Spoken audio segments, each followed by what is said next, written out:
A pandemia é uma tragédia. Ceifa vidas, espalha pânico e muitas vezes os governantes sob pressão precisam mostrar serviço, transmitir a sensação de que estão fazendo algo para controlar a disseminação do vírus. Por atingir de forma desproporcional a elite, a coisa fica ainda pior. Os pobres estão mais acostumados à falta de leito hospitalar, por exemplo, e a um risco maior de morte quando saem de casa. Quem tem parentes ou amigos vítimas fatais do Covid encara a situação de forma mais emotiva, com razão. Mas e quem conhece gente passando fome, desesperada com a impossibilidade de trabalhar? Nessa politização da pandemia, a primeira vítima é o bom senso, o equilíbrio. Lembram quando bastava falar no aspecto econômico para ser chamado de insensível, de assassino de idosos ou mesmo genocida? Eu entrevistei o prefeito de Aparecida, cidade paulista, que depende do turismo para sobreviver, com peregrinos cristãos visitando o local todo ano, e eles desapareceram. Foi comovente. O prefeito quase chorou ao vivo, ao relatar que pessoas decentes, com vergonha, batem a porta da prefeitura pedindo uma cesta básica para sobreviver. O desemprego atingiu 70% da população. É o caos total.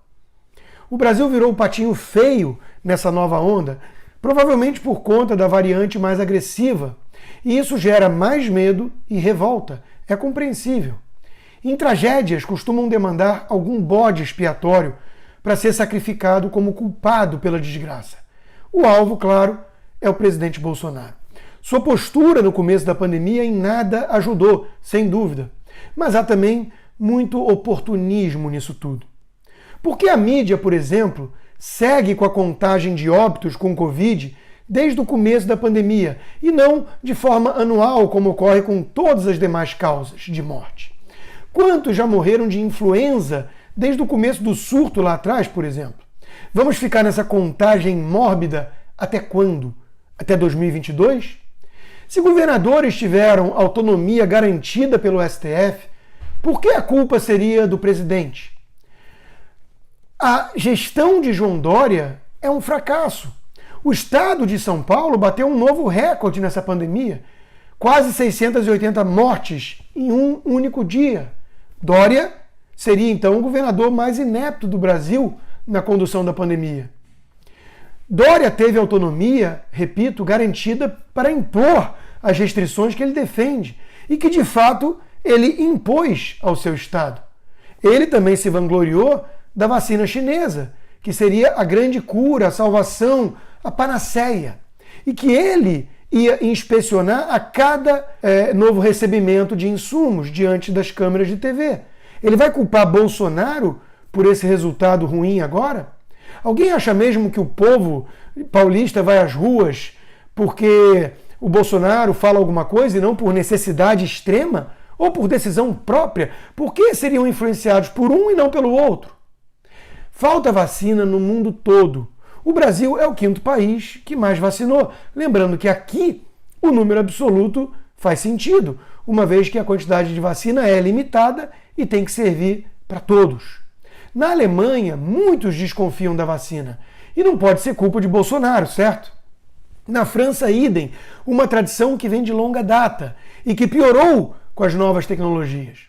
Eis um trecho da coluna Certas Palavras, de Célio Martins, publicado na Gazeta do Povo de hoje.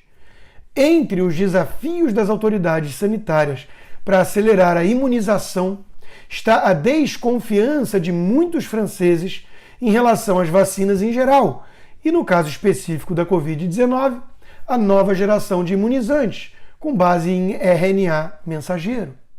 As vacinas da Pfizer e da Moderna, ambas aplicadas na França, foram criadas a partir dessa nova tecnologia. Numa tragédia, querem sempre um bode expiatório e a sensação de que alguém poderia tê-la evitado. O ódio a Bolsonaro e interesses eleitorais fazem o resto do trabalho. Mas essa politicagem, esse sensacionalismo, essa tentativa de transferir toda a responsabilidade para o presidente é justamente o que gera revolta popular. Interditaram o debate sério com essa politização toda oportunista. Não custa lembrar que o secretário executivo do Centro de Contingência do Combate ao Coronavírus em São Paulo é João Gabardo, nome de confiança do ex-ministro Mandetta, o que mais politizou a pandemia e que mandava todos ficarem em casa até surgirem sintomas graves. Por que a mídia não cobra resultados dos governadores?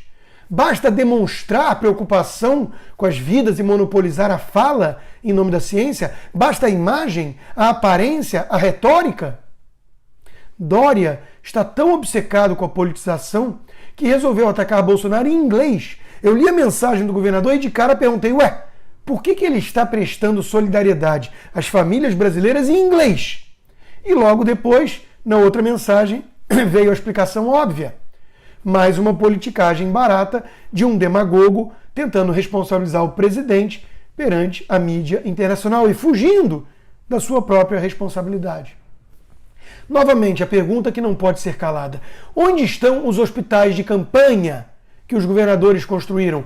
Parece que agora a PGR vai cobrar explicações. Enquanto isso, vale lembrar que outros países enfrentam desafios similares. A França, que eu já mencionei, tem cidades com 100% de ocupação hospitalar. Culpa de Bolsonaro? Qualquer pessoa séria, racional, levaria tudo isso em conta antes de sair apontando dedos e culpando o presidente pela situação do Brasil. Mas o debate não é sério e nem racional faz tempo. É dominado pelo medo e pelo oportunismo. E os Corona Lovers, ou Pandeminions, sequer conseguem esconder a alegria diante de um quadro caótico. Uma imagem vale mais do que 1000 palavras, né? A solução pregada é sempre a mesma. Lockdown, fechem tudo. A economia a gente vê depois. O Brasil precisa parar por 2 semanas. É fácil falar isso quando você tem um emprego estável e o salário garantido no final do mês pelo governo de São Paulo, não? Enquanto isso, opositores de Bolsonaro não conseguem esconder até a real intenção por trás de tanto ataque. Nós todos estamos tratando de liquidar Bolsonaro, senão ele fica aí 8 anos, confessou Ciro Gomes. Sincericídio, né? A troca de comando no Ministério da Saúde não muda nada, pois o alvo nunca foi Pazuello, e sim o próprio Bolsonaro. Alguns chegam a admitir. Joel Pinheiro, na Folha, constatou que o problema é o presidente, não o ministro. E o editorial do Estadão disse que o ministro, de fato, é Bolsonaro. O que a oposição exige não é um perfil técnico e independente, portanto, como de fato foi o caso, mas sim alguém que queira colocar em prática a sua receita para lidar com a pandemia. Aí precisariam vencer nas urnas. O grau de picuinha é tão grande que eis como certa ala da imprensa reporta o primeiro pronunciamento do novo ministro, um médico sério e respeitado. A máscara está abaixo do nariz, no momento de fala dele. O mesmo site parece vibrar com um caos, porque desgasta o governo federal. É uma forma abjeta de fazer jornalismo.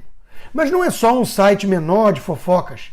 Ao ler as manchetes em destaque na Folha de São Paulo hoje, fica claro como há uma torcida, uma campanha pelo pior, para que Bolsonaro seja visto como o grande culpado. A situação já é dramática por si só, com mortes causadas pelo vírus chinês e o desastre econômico fruto da pandemia e da reação a ela. A politização excessiva joga mais lenha na fogueira. Os abutres oportunistas exploram uma demanda natural da população em busca de um bode expiatório. Chega a ser um tanto bizarro, porém, apontar para Brasília, ignorando que os governadores tiveram ampla autonomia para lidar com essa crise.